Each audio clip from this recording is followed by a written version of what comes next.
Hello friends, તમારું સ્વાગત છે મારા કિચનમાં. આજે આપણે બનાવીશું સવારની ભાગદોડમાં માત્ર 10 મિનિટમાં બની જાય એવો ક્રિસ્પી દૂધીનો નવો નાસ્તો. તો આપણે ક્રિસ્પી દૂધીના ઢોસા, ના આથો ના ઈનો ના સોડા, 10 મિનિટમાં અને એકદમ ક્રિસ્પી એવા ચટણી સાથે બનાવીશું. જો તમને મારી રેસિપીઓ ગમતી હોય અને હજુ સુધી ચેનલને સબસ્ક્રાઈબ ન કર્યું હોય તો સબસ્ક્રાઈબ કરજો અને બાજુમાં આપેલી ઘંટી દબાવજો, એટલે નવી નવી રેસિપીના નોટિફિકેશન આવે. તો ચાલો બનાવીએ. તો અહીંયા મેં 500 ગ્રામ જેટલી દૂધી લીધી છે. દૂધીનું પ્રમાણ તમે વધુ ઓછું તમારા હિસાબે કરી શકો, પણ 500 ગ્રામ જેટલી દૂધી લેવાની. ઘરમાં જો કોઈ દૂધી નહીં ખાતા હોય તો આ રીતે તમે દૂધીનો નાસ્તો બનાવશો તો કોઈને ખબર પણ નહીં પડે કે આમાં દૂધી ઉમેરી છે. દૂધીનો આ રીતે છાલ ઉતારી ઉપર નીચેનો ભાગ મેં કટ કરી લીધો. વચ્ચેથી આ રીતે એને કટ કરી એના 4 ભાગ કરી અને વચ્ચેથી બિયાનો અને આવો સોફ્ટ પાર્ટ છે થોડો થોડો જેટલો બને એટલો તમારે આ રીતે રફલી કાઢી લેવાનો. એકદમ વધારે નથી કાઢવાનો. તમને લાગે બિયા મોટા હોય એ ભાગ તમારે કાઢી લેવાનો છે. તો આ રીતે બને એટલો મેં ભાગ કાઢી લીધો અને પછી આ રીતે દૂધીને ઝીણી ઝીણી ચોપ કરી લઈશું. તો આ રીતે રફલી ચોપ કરવાની છે અને આપણે પછી એની પ્યોરી કરી લઈશું. તો આ રીતે લગભગ મેં 500 ગ્રામ ઉપર દૂધી લીધી હતી. તો એ આપણે કપથી મેજર કરી તમે મિક્સર જારમાં ઉમેરશો તો 2.5 કપ જેટલા દૂધીના ટુકડા આ રીતે મેં મિક્સર જારમાં ઉમેરી દીધા. સાથે આપણે એમાં 1 કપ જેટલું પાણી ઉમેરી અને એકદમ સ્મૂધ એવી દૂધીની પ્યુરી કરી લઈશું. તો આ રીતે પ્યુરી થઈ ગઈ એને એક બાઉલમાં કાઢી લઈશું અને એમાં આપણે 1.5 કપ ચોખાનો લોટ અને અડધો કપ રવો, ઝીણો જે ઉપમા શીરા માટે વાપરીએ એ રવો ઉમેરી દઈશું. અને હવે એકદમ સારી રીતે મિક્સ કરીશું, ગાંઠા ન રહે એ રીતે. એટલે થોડું થોડું હવે પાણી ઉમેરવાનું છે. તો અહીંયા ટોટલ 3.5 કપ જેટલું હું થોડું થોડું કરી પાણી ઉમેરી સ્મૂધ એવું ખીરું રેડી કરી લઈશ. આ ખીરું તવા પર તમે રેડી શકો એવું પાતળું કરવાનું છે. અહીંયા દૂધીનો વચ્ચેનો ભાગ આપણે એટલે નથી વાપર્યો, અમુક ટાઈમે એ કડવો પણ હોય અને બિયાથી તમારો ઢોસો બરાબર નહીં બને, એટલા માટે વચ્ચેનો ભાગ તમારે કાઢી લેવાનો. તો આ રીતે થોડું થોડું કરી મેં 3.5 કપ જેટલું પાણી ઉમેરી દીધું. તો ટોટલ 4.5 કપ જેટલું મેં ઉમેર્યું. પહેલાં આપણે દૂધી વાટતા ટાઈમે 1 કપ અને અત્યારે 3.5 કપ જેટલું પાણી ઉમેરશો એટલે આવું રેડાય તવા પર એવું બેટર તમારું હોવું જોઈએ. તો જો પછી આપણને જરૂર લાગે કે આપણો ઢોસો જાડો ફેલાય તો પછી પણ તમારે એને પાતળો કરવાનો. તો આ રીતે બેટર મેં રેડી કરી લીધું. હવે બીજી સામગ્રીઓ ઉમેરીશું.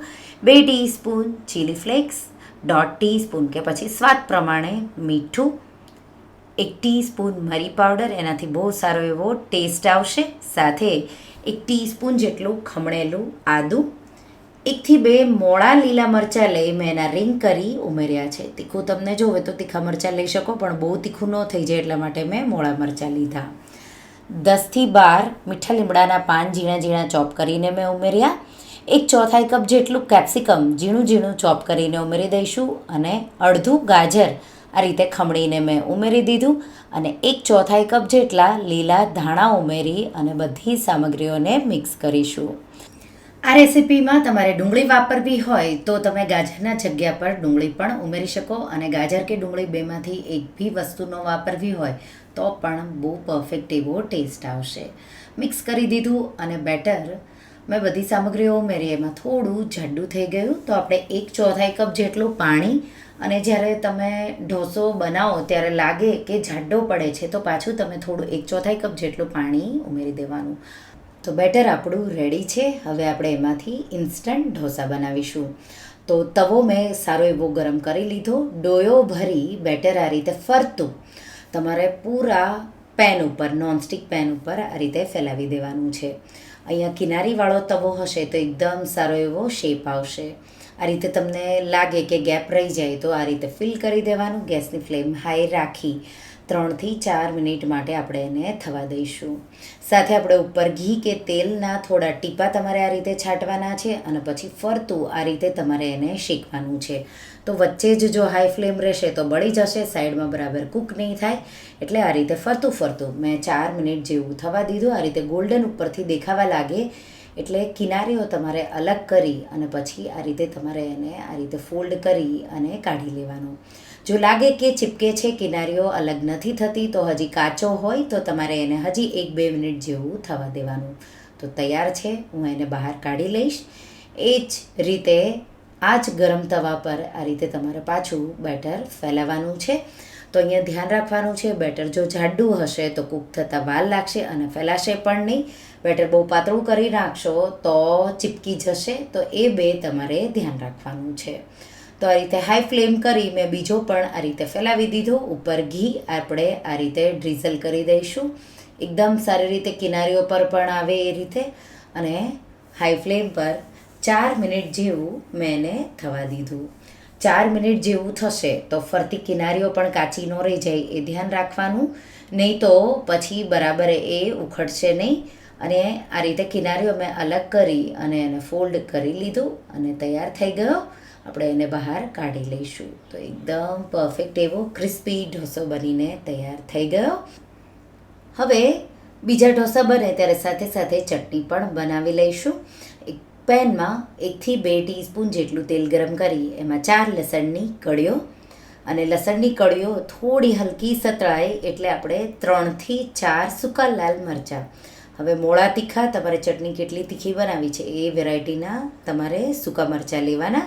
1 ચપટી જેટલી હિંગ છાંટીશું અને આ રીતે હલકી એ પણ સતળાય એટલે 3 મોટા ટમેટાના ટુકડા સાથે 1 ટીસ્પૂનથી થોડું ઉપર મીઠું ઉમેરી દઈશું. 1/2 ટીસ્પૂન જેટલું મેં ઉમેર્યું.